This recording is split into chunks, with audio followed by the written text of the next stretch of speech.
안녕하세요. 라이프인 이사장 김찬호입니다. 라이프인은요, 더 나은 세상을 만들기 위해서 효과적인 사회문제 솔루션을 개발하고 확산하는 언론사입니다. 저희가 지난 시즌에서는 각계각층의 출연자들을 모시고 암에 대해서 다양한 이야기를 나눠 보았습니다. 이번 시즌에서는요, 암뿐 아니라 다양한 질병, 질환들에 대한 서적들을 가지고 저자 또는 역자분을 모시고 완독 후에 독자들이 궁금해할 만한 것들을 낱낱이 파헤쳐보는 그런 시간을 가져보려고 합니다. 시청자 여러분께 이번 편에서는 어떤 유익한 정보를 전달해 드릴 수 있을지 벌써 기대가 되는데요. 그 첫 번째 이야기 지금 바로 시작합니다. 네, 오늘 우리가 함께 다뤄볼 책은요, 제목이 이렇습니다.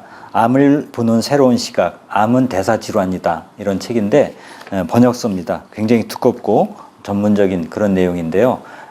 외국 책이라서 저자를 모시기 어려워서 역자 중에 한 분을 저희가 모셨습니다. 지금 암 환우를 위한 요양병원을 운영 중이신 하태국 원장님 모셨습니다. 어서 오세요. 네, 반갑습니다. 예. 제 소개를 먼저 드리겠습니다. 저는 가정의학과 전문의이고요. 의과대학생 시절부터 좀 주류의학과는 다른 대체의학 분야에 관심이 많이 있어서 석박사 학위도 이제 대체의학 통합의학으로 이제 학위를 했습니다. 지금은 암 환자들의 치료를 위한 통합의학적인 접근이라는 그런 모토를 걸고 요양병원을 운영을 하고 있습니다. 네. 그러면 이 책을 번역하신 것도 네. 그런 관심의 연장선상일 것 같은데 네. 어떤 배경에서 하셨는지 좀 말씀 듣고 네, 싶습니다. 맞습니다. 그래서 혹시 기능의학이라고 들어보신 적이 있으신가요? 들어본 것 같은데 네. 자세히는 모르겠네요. 네, 그 기능의학이라는 그 영역이 있습니다. 좀 주류의학과는 좀 다른 기존의 의학이라는 것은 그 질병의 증상 혹은 그 결과만을 다루는 대증요법이라고 하거든요. 근데 반면에 기능의학은 그 질병의 원인을 세포 혹은 인체의 그 생리적 기능, 대사 기능 그 프로세스 중에 어디에 문제가 있는지 그 원인을 그렇게 살펴보게 되고요. 그래서 그 치료도 주로 영양학적인 접근, 약물이 아니라 영양학적인 이제 접근을 하는 경우가 많습니다.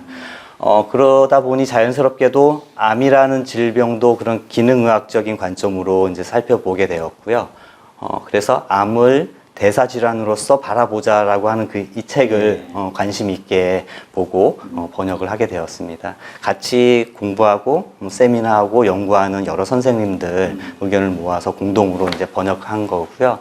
앞으로 함께 얘기를 나누겠지만 암이라는 질병의 정체에 대해서 우리 의사들이 의과대학에서 배웠던 그런 얘기랑 아주 다른 얘기를 하고 있거든요.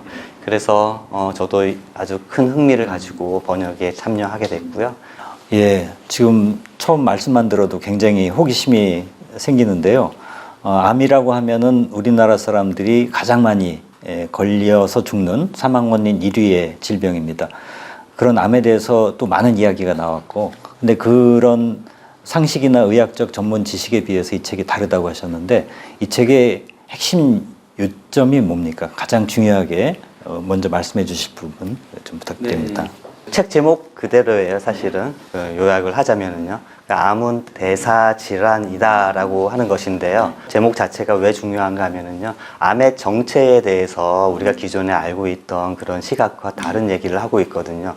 기존의 주류의학적인 관점은 암이 유전자 돌연변이에 의해서 생기는 그런 질병이라고 보는 거거든요. 그런데 이 책에서는 암의 기원이나 원인을 유전자 돌연변이가 아니라 대사적인 관점에서 보기 때문에 보는 시각 자체가 완전히 다르고요. 그래서 그 치료법이나 혹은 암을 예방하고자 하는 예방법 자체도 달라집니다. 한마디로 대사 치료를 하는 건데요. 기존의 주류의학적인 암 치료법들은 사실 아시다시피 수술, 항암 치료, 항암제, 또 방사선 치료 이렇게 굉장히 파괴적이고 폭력적인 치료거든요. 무서운 치료예요.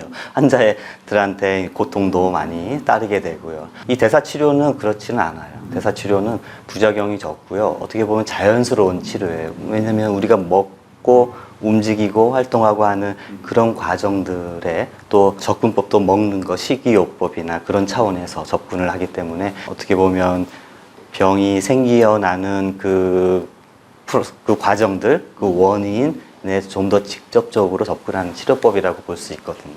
대사 질환, 대사 증후군 이런 말도 많이 들었고요. 네. 우리가 흔히 신진대사 이렇게도 얘기합니다. 보통 대사 질환하면 뭐 당뇨나 고지혈, 뭐 고혈압 이런 정도 얘기인데 대사 질환 이게 뭡니까? 대사증후군이 요즘에 많이 얘기가 되고 있어서 대사라는 말을 많이 이제 들으셨을 거예요. 먹고 소화시키고 에너지를 만들어내고 또 그 에너지를 활용을 하고 또 배설하는 그 모든 과정을 대사라고 하거든요. 그럼 대사 질환은? 에너지 대사 과정에서 뭔가 문제가 생겼을 때 발생하는 것들을 대사 질환이라고 보는 것이죠. 그럼 암을 대사 질환으로 본다는 건 어떤 의미입니까? 질문에 답하기 전에 주류학적인 관점, 그러니까 암을 유전자 질환으로 보는 것이 어떤 의미가 있는지를 먼저 짚고 넘어가야 될 것 같아요. 혹시 김찬호 의사님은 암의 정체가 뭐라고 생각하시나요? 암이 왜 걸리는지, 암의 원인? 원인이요. 세포가 잘못 증식하는 거니까 네. 뭔가 세포의 그 배열이 잘못됐거나 그 안에 뭔가 세포가 정신 차리지 못해서 그래서 마구 증식하는 것 아닌가 네. 이런 생각이 드네요. 네, 그게 맞습니다. 그렇게 이게 세포가 증식을 하려면 증식하는데 필요한 인포메이션 정보가 필요하거든요. 그 정보가 바로 유전자잖아요. 우리 세포 안에 핵 안에 있는 유전자는 세포가 증식하는데 필요한 모든 그 구조물들, 단백질들이죠. 단백질들의 제조법을 담고 있는 게 유전자거든요. 주류학적인 관점은 유전자에 뭔가 돌연변이가 생겨서 어떤 세포의 성장을 촉진하는 그런 유전자의 돌연변이가 생겨서 막 그냥 통제가 안 될 정도로 마구 이제 증식하게 되면 그게 이제 암이 된다라고 보는 거거든요. 주류의학적인 관점은 암은 유전자 질환이다. 암은 유전자 돌연변이에 의해서 생긴다라고 이제 보는 거예요. 그래서 암을 그렇게 유전자 돌연변이에 의한 질병으로 보게 되면은요, 암세포에 뭔가 어떤 독립적인 실체성, 존재성, 뭐 그런 게 부여가 되는 것 같지 않으세요? 네, 그렇죠. 우리 사회에도 뭔가 무리를 일으키고 나쁜 짓을 하는 사람들을 암적 존재라고 하잖아요. 그래서 그 암적 존재들은 어떻게든 그 형벌로서 법으로서 이렇게 처단을 해야만 된다고 생각하는데, 그래서 암치료법들이 다 파괴적이고 공격적인, 좀 과격한, 그래서 부작용도 많고, 항암 치료하면 부작용이 정상세포도 손상을 입기 때문에 그 부작용이 많게 되는 것입니다. 그런데 그 주류의학계에서는 왜 돌연변이가 생기는가라는 그런 질문에 뭐라고 답을 할 것 같으세요? 글쎄요, 뭐 잘못 먹어서 아니면 생활 습관이 잘못되거나 뭐 스트레스 받거나 그래서 그렇다고 들었어요. 그런 이제 위험 인자들이 있어요. 예. 암의 그 발생 위험을 높이는 술이나 뭐 담배, 흡연, 또 뭐 방사선, 뭐 자외선, 또 발암성 뭐 화학물질들, 그런 것들이 암의 위험을 높인다고 하거든요. 그런데 이런 위험 요인에 노출이 되어도 암에 안 걸리는 사람이 있고요.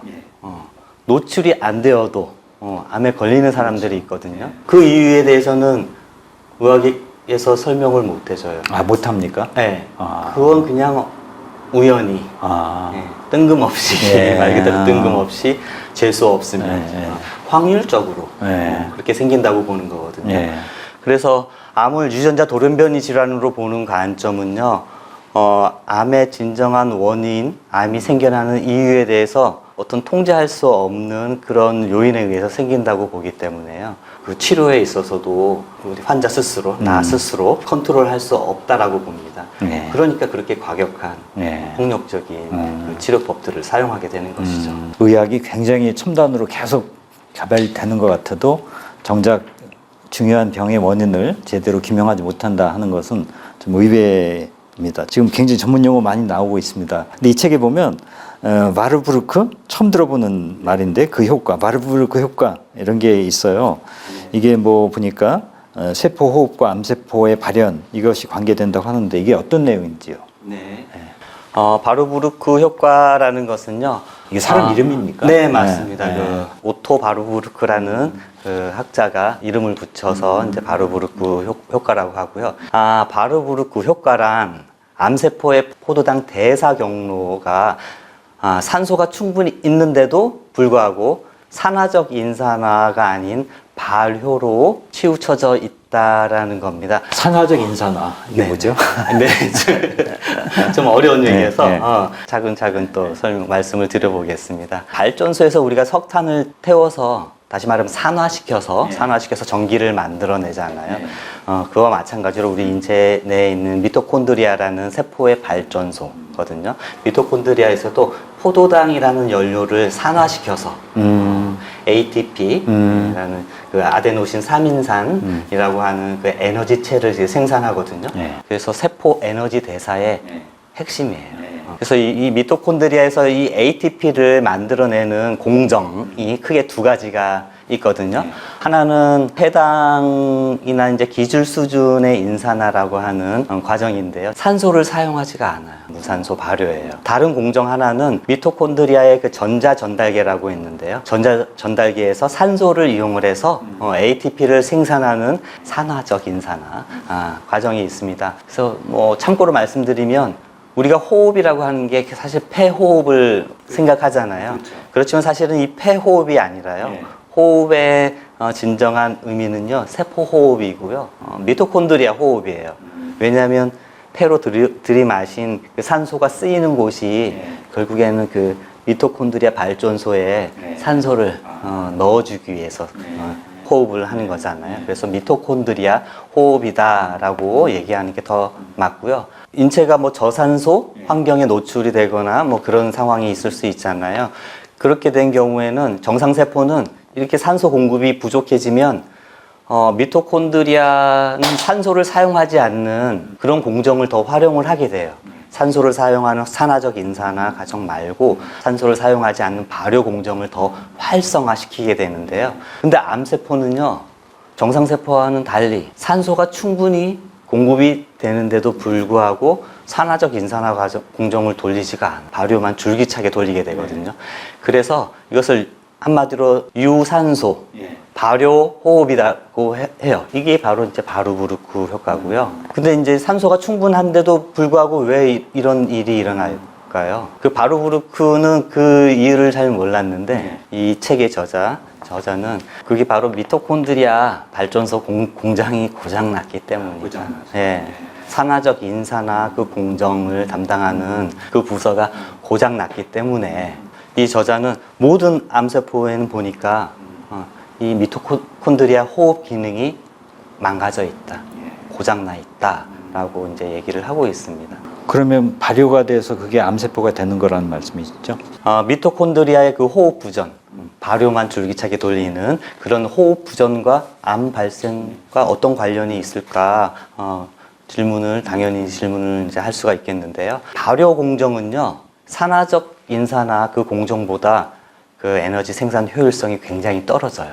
포도당 1몰의 양으로 그 발효 공정을 통해서 생산이 되는 그 ATP가 4개 정도 된다고 하면은요, 산화적 인산화 과정을 돌리면 한 34개, 36개 정도 되거든요.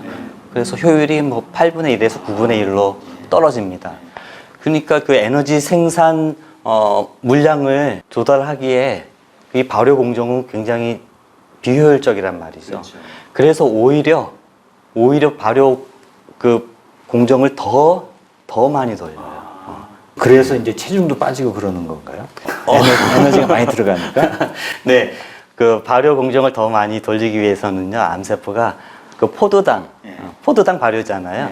포도당을 다른 정상세포들보다 무진장 더 많이 끌어당겨요. 8배에서 9배 정도 포도당을 암세포가 자기만 더 갖다가 쓰는 거죠. 그러니까 정상세포는 오히려 영양 실조에 빠져버리는 겁니다. 진행된 암 환자들한테서 보이는 그 악액질, 삐쩍 마르고 하는 게 바로 암만 자기 살을 찌우고 정상세포는 이제 주로 영양 결핍에 빠지게 되는 거죠. 암에 대해서 정말 많은 이야기 들어왔지만 이렇게 또 다른 관점에서 접근해 주시니까 좀 약간 어렵긴 한데도 굉장히 신선하게 저한테 다가옵니다. 그래서 그 미토콘드리아의 그 호흡 부전과 암과의 관련성에 대해서 조금 더 이렇게 설명을 드리면은요, 발효 공정이 이제 지나치게 과하게 과잉으로 이제 활성화된다고 했는데요. 실제로 그 발암 유전자들이 이러한 그 발효 공정을 더 활성화시키는 그런 과정에 관여하는 그 유전자들이라고 이제 밝혀진 게 많고요. 이렇게 부족한 에너지 효율성을 보상하기 위해서 암세포들은 그런 발암 유전자들을 더 이제 활성화시킵니다. 그리고 또 발효의 결과로 생기는 그 젖산이라고 하는 그 노폐물이거든요. 그 젖산은 세포 안에 환경이 놓여 있으면은요 산화 스트레스를 일으켜요. 그 활성산소종을 만들어내기 때문에 이렇게 이런 활성산소종이 오히려 다시 핵 안에 고이 모셔져 있는 그 DNA 유전자의 그 안정성을 이제 손상을 시켜서 유전자의 돌연변이가 생긴다라고 보는 거죠. 그래서 미토콘드리아의 호흡 부전이 먼저고 유전자 돌연변이는 그 결과라고 보는 것이 암은 대사 질환이다 라고 보는 그 시각 관점입니다. 그러니까 기존의 원인이라고 본 걸 또 다른 결과로 보는 이런 네. 관점의 전환이 있네요. 자, 그렇게 새롭게 암의 원인을 규명하는 그 메커니즘을 찾아내는 이런 접근 방식이 결국 치료에 도움이 돼야 되잖아요. 네. 그러면 암을 대사질환으로 이해한다면 거기서 나오는 효과적인 치료 방법 이런 건 어떤 건가요? 네.